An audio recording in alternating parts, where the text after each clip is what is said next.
কি রে ভাই, পড়তাছস? জি ভাই পড়তাছি। দেখ ভাই, একটু ভালো মতো পড়িস, ঠিক আছে? তুই জানোসই তো তোর নিয়ে আমার অনেক স্বপ্ন। আর এখন এই যে করোনার জন্য একটু ক্রাইসিস চলতেছে, তুই এর নিয়ে মাথায় কিছু নিস না, হ্যাঁ? ভালো মতো পড়িস। ভাই তোমার স্বপ্ন আমি পূরণ করব, তবে তুমি আমার মাথার উপরে তোমার হাতটা রাখো। ঠিক আছে, তাহলে পড়, হ্যাঁ? মন দিয়ে পড়িস। ভাইয়া একটা কথা ছিল, হ্যাঁ বল। 2 মাসের টাকা তো আমার কোচিং এর পাবে। যদি স্যার বলছে যদি এই মাসের টাকা যদি না দিই তাহলে আমাকে আর পড়াবে না। আচ্ছা, তুই চিন্তা করিস না, তোর ভাই তো আছে, একটা না একটা ব্যবস্থা ইনশাল্লাহ হবে। ঠিক আছে ঠিক ভাইয়া। আছে, মন দিয়ে তুই পড়, হ্যাঁ? ঠিক আছে ভাইয়া। সুমন আমার ছোট ভাই।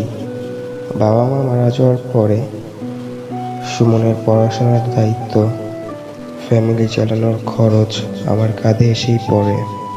আমি একজন সাধারণ দোকানের কর্মচারী। যতটুকু টাকা পাই ততটুকু টাকা দিয়েই এই খরচগুলো চালাই। ওই রিকশা, ঠিক আছে মামা, 10 নম্বর যাবো। 30 টাকা ভাড়া মামা। 30 টাকা ভাড়া? জি। মাত্র 20 মিনিটই তো পথ, থাক হেঁটে যাই, টাকাটা বাঁচবে। আচ্ছা মামা, যাও তাহলে। মামা দুঃখিত ডাক দেওয়ার জন্য। আচ্ছা ঠিক আছে। বাবার অনেক প্রিয় ছিলাম আমরা দুই ভাই। বাবা অনেক চেয়েছিল আমাদের দুই ভাইকে মানুষের মতো মানুষ করবে, কিন্তু আর্থিক অবস্থার কারণে আমার আর পড়াশোনা করা হলো না। কিন্তু বাবা মারা যাওয়ার সময় আমি বাবাকে কথা দিয়েছিলাম যে আমি তার আশাটা পূরণ করব। আমি সুমনকে মানুষের মতো মানুষ করে তুলব।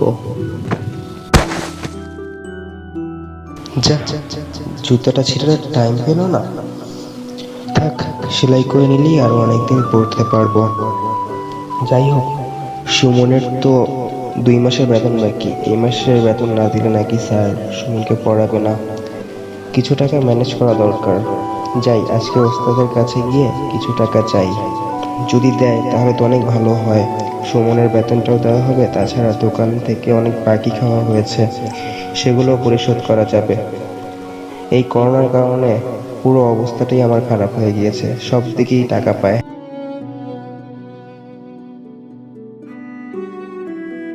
উস্তাদ, কিছু কথা ছিল। কি বলবো বলো।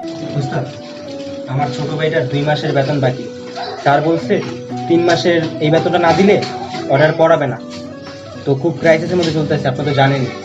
তো উস্তাদ, এই মাসের বেতনটা যদি এখন একটু আগে দিয়ে দিতেন অর্ধেক, তাহলে আমার খুব উপকার হইতো। বেতন নয়, এখন তো করোনার কারণে ব্যবসা বাণিজ্য ভালো হচ্ছে না।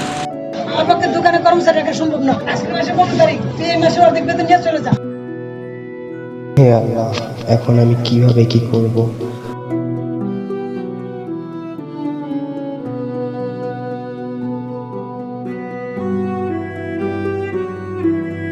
নয়, উস্তাদ, জানিস তো করোনার কারণে ব্যবসা অবস্থা খারাপ। ব্যবসা খারাপ হওয়ার কারণে তোরা রাখতে পারছি না, না হলে তোরা রাখতাম। বাসা ভাড়া, দোকানে কত বাকি খাওয়া হয়েছে সেগুলো বিল পরিশোধ করা, এগুলো আমি কিভাবে কি করে দিব? আর আমি সুমনের কাছেও বা কিভাবে গিয়ে মুখ দেখাবো? আর কি আমার মতো স্বপ্নগুলো ভেঙে যাবে?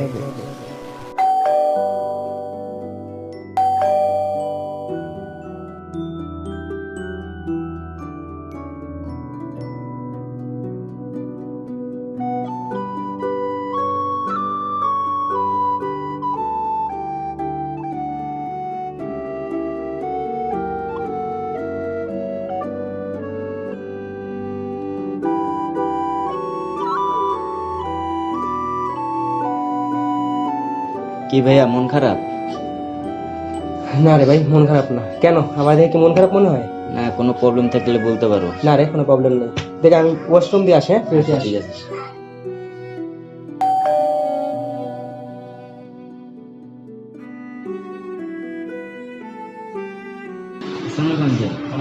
ভালো আছো? তো ভাই কোথায়? ওয়াশরুমে গেছি। আচ্ছা ঠিক আছে।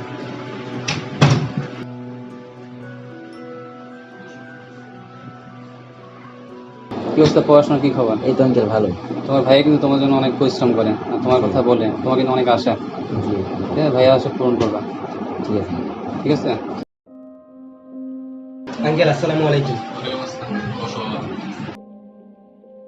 আচ্ছা সুমন, জি ভাইয়া। একটু বারান্দাতে ঘুরা। ঠিক আছে ভাই। জি, কি অবস্থা বাবা, তোমাদের কি খবর? এই তো আঙ্কেল আছি মোটামুটি। কেমন চলতেছে চাকরি বাকরি? ছোট ভাইয়ের কি খবর? আঙ্কেল, আমি যে কাজটা করতাম সেটা আজকে আমাকে না করে দিচ্ছে। মানে ব্যবসা বাণিজ্য দোকানদারের খুব খারাপ, তো সেটার জন্য আমি বুঝতেছি যে বাসা ভাড়া 2 মাসের বাকি, ঠিক আছে, এই মাসটা চলতেছে। আমি অনেক চেষ্টা করতেছি বাসা ভাড়া দেওয়ার জন্য, দেখি দিতে পারি। এখন দেখো, আমি কিন্তু অনেক চেষ্টা করছি তোমাদের রাখার জন্য, তোমার আন্টি তো এগুলো শুনবে না, বুঝি। 3 মাস অলরেডি হয়ে গেছে, এখন যদি তোমরা না করতে পারো তাহলে তো আমি জানো তোমাদের কীভাবে ভালোবাসি আমি, সেই অনুযায়ী আমি চেষ্টা করেছি তোমাদের রাখার জন্য। এখন যদি বাবা একদম না পারো তাহলে আমাদের 3 মাসের ভাড়া অর্ধেক টাকা দিয়ে আগামী মাসে চলে যাবো বাবা। তুমিও ভালো থাকো, আমরাও ভালো থাকি। এখন এখানে আমার কিছু করার নেই, হাত ঠিক পা আছে বাঁধা। আঙ্কেল, আপনি যেভাবে ভালো মনে করেন সেভাবে করেন। আসলে পরিস্থিতি খুব খারাপ হয়ে গেছে। আমার ছোট ভাই পড়াশোনা, মানে অনেক খরচ, খাওয়া দাওয়ার খরচ, লকডাউনের কারণে অনেক, মানে ফুল ক্রাইসিসের মধ্যে চলতেছে। বুঝতে পারছি, এখন কিছু করার নাই, আমাদেরও তো বাসা ভাড়া দিতে হয়, তারপর হচ্ছে কি তোমার gas bill, current bill, utility bill, দারোয়ান বিল, তুমি তো বোঝো সবই। জি জি। তো এগুলো সব কিছু মিলে আমাদেরও চলতে হয়, আমাদেরও পরিবার আছে। এখন যদি সম্ভব না হয় তাহলে দেখো অর্ধেক টাকা দিয়ে তোমরা আগামী মাসে চেষ্টা করো, ঠিক আছে? ওকে। আসসালামু আলাইকুম। আমার একটা ডিপিএস আছে, ডিপিএসটা ভেঙে ফেলি। জীবনে তো কিছু করতে পারিনি, তাই ডিপিএসটায় টাকা জমিয়ে কিছু একটা করতে চেয়েছিলাম। তা না হয় পরেই করা যাবে। এই সুমন, আয় তো দিকে। জি ভাই, রাখছিলা? হ্যাঁ ভাইয়া ডাকছিলাম, এখানে আসো, বসো। সুমন, তোর নিয়ে আমার অনেক ইচ্ছা ছিল, ঠিক আছে, তোর ডাক্তার বানাবো, ইঞ্জিনিয়ার বানাবো, ঠিক আছে। আমার স্বপ্নগুলা কখনো পূরণ হয় নাই। আমি চেয়েছিলাম তোর স্বপ্নগুলা পূরণ করতে, কিন্তু ভাই দেখ, এই করোনার কারণে আমি যে এই দোকানে চাকরি করতাম সেখান থেকে আমাকে বের করে দিচ্ছে। ব্যবসা বাণিজ্য ভালো নাই। তোর পড়াশোনার খরচ, বাসা ভাড়া, খাওয়া দাওয়া, এগুলো নিয়ে মনে কর আমি আর পারতেছি না। তো ভাবতেছি আমার একটা ডিপিএস আছে, বুঝছো, অনেক স্বপ্ন ছিল ডিপিএসটার জন্য, স্বপ্নগুলো পূরণ করব। তো ওই ডিপিএসটা ভেঙে বাসা ভাড়া দিব, তারপরে দোকান ভাড়া যত যা আছে, মানে দোকানের যে খাওয়ার যে বিলগুলো হয়েছে, এই বিলগুলো দিয়ে আমরা 2 ভাই গ্রামে চলে যাই। আবার যখন করোনা ঠিক হয়ে যাবে তখন আবার তোরে নিয়ে আসবো।